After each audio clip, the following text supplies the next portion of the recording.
왜냐하면 이 말씀 속에는 이 어떤 사건들이 드라마틱한 반전들이 있기 때문에 사람들이 기억을 이제 많이 한다고 합니다.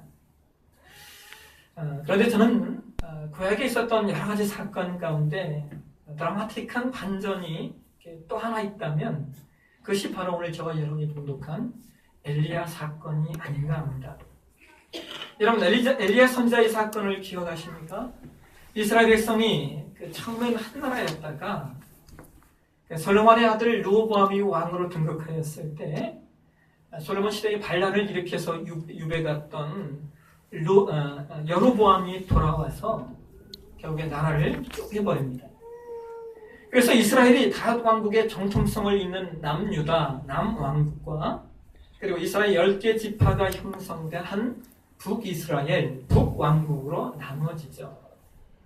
우리가 보기엔 북이스라엘이 10개 지파니까 더 정통성이 있을 것 같은데 그렇지가 않습니다. 이스라엘의 북왕국은 왕이 계속 바뀌면서 9개 왕조의 19명의 왕이 세워집니다. 그 9개 왕조 가운데 가장 강력한 힘을 가졌던 왕조가 오므리 왕조이고 그 오므리 왕을 이어서 왕이 된 사람이 아합입니다. 그래서 아합 왕은 당시에 아주 강력한 힘을 가졌던 왕이었습니다. 그리고 북이스라엘의 그 왕들 중에 단 한 번도 하나님 앞에 선한 왕이 없었는데 이 아합 왕은 그 나쁜 왕 중에 왕입니다. 그러니까 나쁜 왕의 대장격, 나쁜 왕의 왕 중에 왕, 이게 바로 이 아합입니다. 여러분 기억하십니까? 아합 왕의 아내가 누굽니까? 아합 왕의 아내는 이세벨이라고 하는 여인이죠. 이 이세벨은 이방 두로와 시돈의 왕이었던 엣바알의 딸 공주입니다. 당시 이 두로와 시돈이라고 하는 나라가 무역을 통해서 아주 강성한 나라였거든요. 그런데 북이스라엘이 강성한 나라가 되다 보니까 서로 화친을 맺기 위해서 아합 왕과 그의 딸이 이제 결혼을 하게 되는 겁니다. 그로 인해서 여러분 나타난 결과가 뭡니까? 북이스라엘에 바알과 아세라 우상이 온 나라 안에 가득하게 넘쳐나게 됩니다. 이러한 배경에서 누가 나타났냐면 바로 엘리야 선지자가 나타나는 거예요. 여러분, 엘리야의 싸움을 여러분 기억하십니까? 결론이 엘리야의 대승이었죠? 성경에 여러분 이 사건만큼 통쾌한 사건이 또 어디 있습니까? 엘리야 한 사람과 바알과 아세라 선지자 850명이 대적하여 싸워서 엘리야 한 사람이 850명을 눌러 이긴 사건이니까 여러분 얼마나 드라마틱한 반전이 있는 사건입니다. 그래서 우리는 엘리야의 승리를 자주 이야기하는 거예요. 그런데 여러분, 우리가 기억해야 할 것은 엘리야의 놀라운 승리도 중요하지만 우리가 눈여겨봐야 할 것이 뭐냐면은 바로 그 과정입니다. 과정. 사실상 우리가 보아야 할 것이 엘리야의 승리보다 엘리야가 어떻게 승리하는 사람이 되었는가, 하나님께서 어떻게 엘리야를 승리하는 사람으로 만들어 가셨는가를 보는 그러한 눈, 그러한 과정을 볼 수 있는 눈이 저와 여러분의 신앙에 더 필요하다라고 하는 겁니다. 여러분, 사탄이 사용하는 가장 흔한 방법 가운데 하나가 뭐냐면 사탄은 늘 과정을 생략해 버립니다. 마귀가 가장 좋아하는 것은 그래서 숏컷이에요. 지름길로 가라. 그러면 여러분 마귀의 메시지일 경우가 높습니다. 젊은이들이 항상 어려움을 겪는 것이 바로 이것입니다. 젊은이들은 빠른 거, 숏컷을 좋아해요. 그러나 여러분, 많은 젊은이들이 시간이 지난 다음에 무엇을 깨닫게 되냐면 인생에는 숏컷이 없다. 이 사실을 배우게 됩니다. 그런데 여러분, 안타깝게도 많은 경우 시간이 다 지나고 나서 배우게 된다고 하는 것이 가장 큰 안타까움입니다. 그래서 여러분, 우리가 신자로 이 땅을 사는 삶도 역시 마찬가지예요. 여러분, 신앙에 숏컷은 없어요. 왜냐하면 하나님께서 일하시는 방법은 언제나 과정을 통해 우리를 훈련시키시고 그 과정 속에서 우리를 다듬어서 그 과정 속에서 하나님께서 쓰실 만한 사람으로 저와 여러분을 만들어 가시기 때문입니다.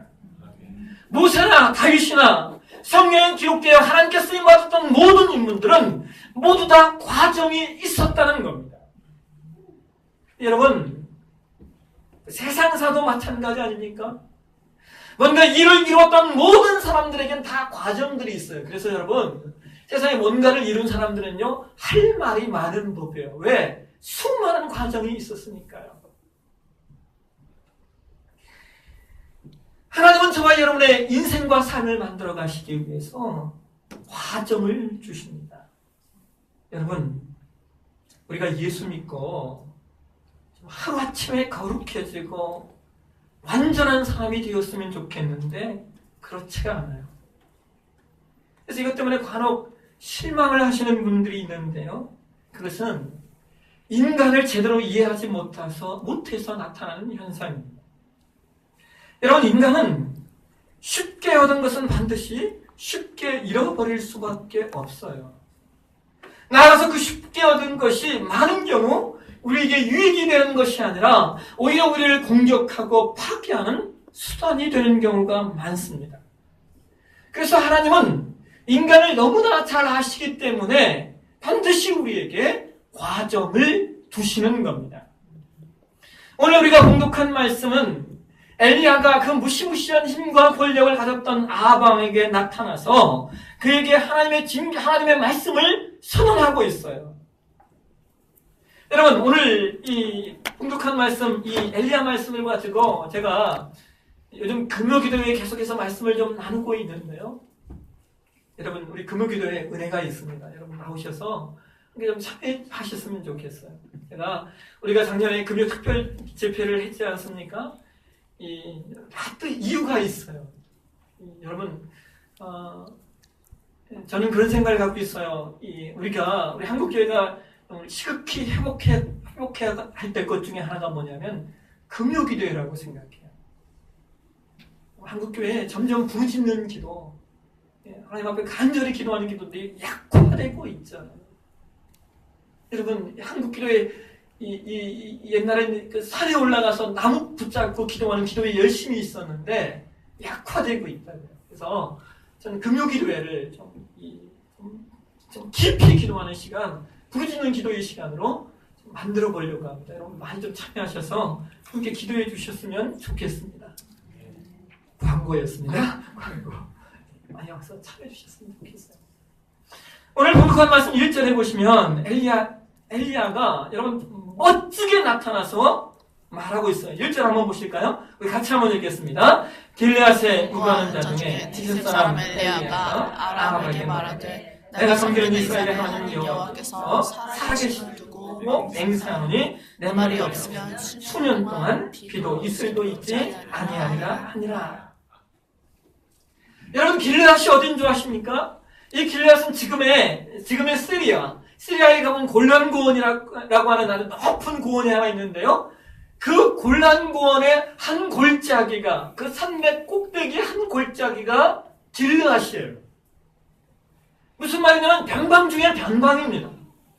그 시골독이 촌놈, 그 엘리야가 이 강력한 힘을 가졌던 아합에게 나와서 이야기하는 거예요. 뭐라고 말합니까? 내 말이 아니면, 여러분 이해하시겠습니까? 이건 죽기를 각오하는 거죠. 죽기를 각오하지 않고는 그 무서운 왕 앞에 나올 수 없는 거예요. 근데 재밌는 게 뭔지 아십니까? 2절 이하에 보시면 그랬던 엘리야가 어디로 도망가서 숨습니까? 그리 시냇가로 도망가 숨어요. 여러분 한번 생각해 보십시오. 당시 그 누구도 말 한마디 못하는 강력한 힘을 가진 그 아합 왕에게 하나님의 말씀을 선포하고 그냥 딱 순교해서 죽으면 얼마나 멋있습니까? 얼마나 멋져요. 비굴하게 도망가서 까마귀가 날아가 주는 음식을 먹으면서 연명하는 엘리야의 모습, 여러분 얼마나 비굴해 보입니까? 그런데 그게 아닙니다. 엘리야가 비굴한 것 같지만 살아 있어야 되고 치수한 것 같지만 목숨을 유지해야 되는 이유가 있는 거예요. 엘리야가 그리 시내가에 들어가 숨어야 하는 이유는 먼저 그로 말미암아 하나님께서 어떤 분이신가를 배우게 하는 과정이에요. 여러분, 엘리야는요 그리 시내가에서 무엇을 배우냐면 공급하시는 하나님을 경험합니다. 6절을 보시면은 까마귀들이 아침에도 떡과 고기를, 저녁에도 떡과 고기를 가져왔고 물은 신음물을 마셨다라고 성경은 말합니다. 여러분, 여러분의 삶 가운데 이 까마귀의 경험이 있으십니까? 정말 내 삶에 필요한 것이 있었는데 그것이 정말 기적과 같이 채워지는, 기적과 같이 해결되는 그 까마귀의 공급. 여러분, 그래서 그 고아들의 아버지인 조지 물러가 그의 전기에서 그런 말을 하고 있습니다. 정말 하나님은 필요한 만큼만 주셨다. 아침에 고아들을 먹이기 위해서 아침에 하나님 오늘 빵 이만큼, 계란 이만큼 필요합니다 라고 기도하면 기도가 끝나자마자 똑똑똑하며 그날 하루 필요한 빵과 그날 하루 필요한 계란이, 달걀이 들어왔다. 이것이 조지 물러의 고백입니다. 여러분, 왜 하나님께서 이렇게 일하실까요? 여러분, 우리 생각에 좀 넉넉하게 주시면 좋잖아요. 쓰고 남도록. 그런데 하나님이 그렇게 안 하셔요. 왠지 아십니까? 하나님은 우리가 기도하는 것을 기뻐하시거든요. 그래야 매일같이 하나님과 교제하고 매일같이 하나님과 동행하는 삶이 만들어지기 때문에 그렇게 하십니다. 그런데 여러분, 오늘 본문에 보시면 어떤 문제가 생깁니까? 그렇게 공급받던 엘리야에게 그리 시내가 생활에 문제가 닥쳐요. 한번 7절 보실까요? 7절 같이 읽겠습니다. 땅에 비가 내리지 아니하므로 얼마 후에 그리 시내가 마르니라. 여러분, 이 말씀이 이해가 되세요? 조금만 더 생각해보면 까마귀를 통하여 떡과 고기를 공급하실 수 있는 분이 왜 물은 공급하실 수 없을까요? 물은 까마귀가 못 떠오니까요? 여러분, 꼭 하나님은 까마귀밖에 못 쓰십니까? 여러분, 우리가 신앙생활하면서 배워야 할 아주 중요한 내용 가운데 하나가 하나님은 하나님의 일을 하실 때 반드시 사용하는 방법이 막는 것, 닫는 것이라는 거예요. 그것이 하나님이 일하시는 방법 가운데 하나입니다. 여러분, 이것을 잘 이해하셔야 돼요. 하나님이 왜 막고 하나님은 왜 닫으실까요? 왜 엘리야에게 더 이상 그리 시내가에 머물 수 없도록 만드시는 것일까요?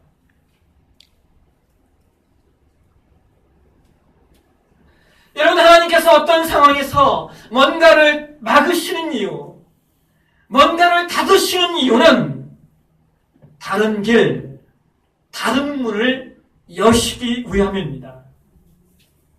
그 길, 그 문을 막아야 우리가 다른 문, 다른 길로 갈 수 있기 때문입니다. 그런데 여러분, 언제나 우리의 문제가 뭔지 아십니까? 우리는 늘 막힌 문, 막힌 길만 본다는 겁니다. 이것이 우리의 문제예요. 그래서 여러분, 성숙한 신앙은 뭐냐? 문이 닫히고 길이 막혔을 때 하나님이 왜 나에게 이렇게 하셨는가 원망하는 것이 아니라 하나님이 여신 다른 길, 다른 문을 그냥 찾으면 되는 거예요. 막고 닫으신 것은 다른 문, 다른 길로 인도하시려는 하나님의 뜻입니다. 이것을 볼 줄 아는 눈을 갖는 것, 그것이 성숙한 신앙입니다. 오늘 저와 여러분이 봉독한 말씀에 보면 엘리야에게 그리 시내가의 삶이 막혀지자 하나님은 엘리야를 다른 길, 다른 문으로 인도하셔요. 사레밧 과부의 집으로 가라는 거예요. 여러분, 이 내용도 이해가 되십니까?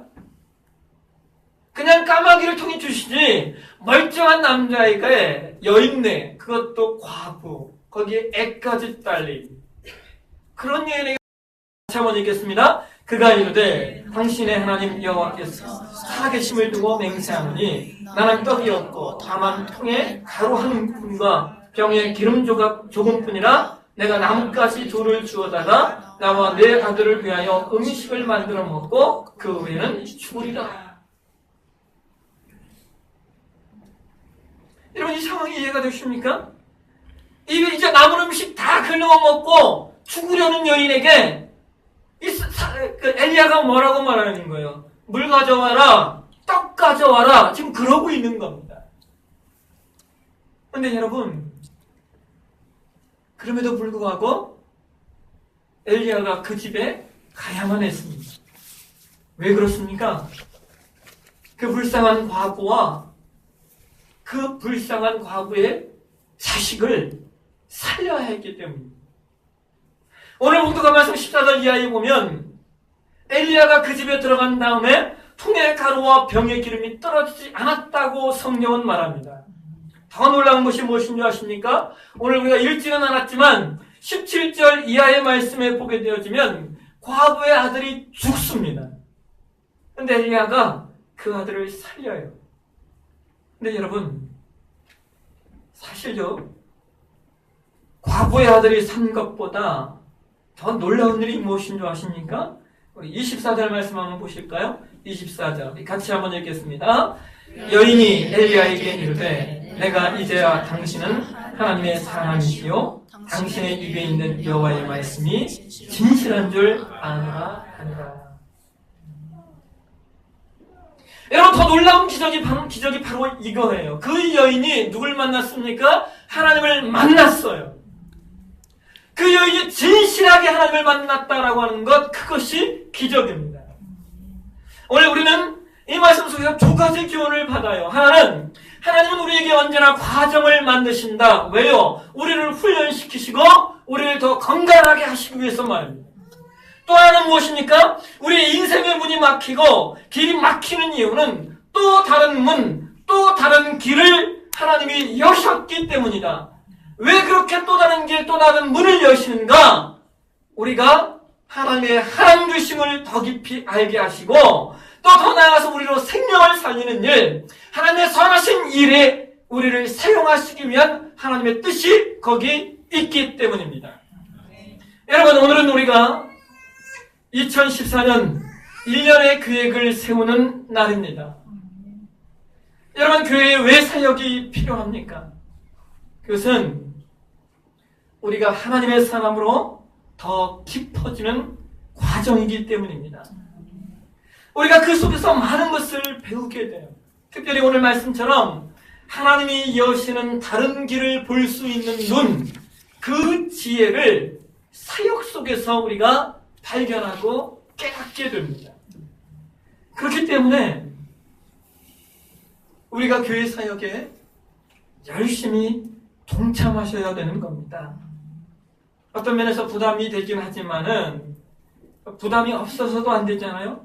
우리 안에 영적 부담감이 있어야 우리의 믿음과 우리의 신앙이 성장하기 때문입니다.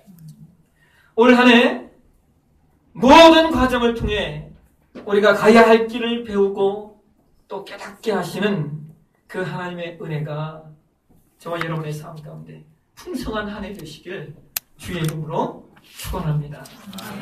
기도하겠습니다. 감사합니다. 하나님, 과정을 통하여 우리에게 가야 할 길을 배우게 하시고 깨닫게 하시는 그 하나님을 찬양합니다. 하나님, 내 부상의 모든 이체들 주 안에서 날마다 신앙이 성숙해지고 하나님의 하나님 되심을 발견해가는 하나님의 사람들 다 되어줄 수 있도록 축복해 주시옵소서. 감사합니다. 거룩하신 예수님의 이름으로 기도하옵나이다. 아멘. 우리 다 함께 자리에 일어서셔서 파송의 찬양, 파송의 노래 찬양하시고 축도하심으로 예배를 마치도록 하겠습니다.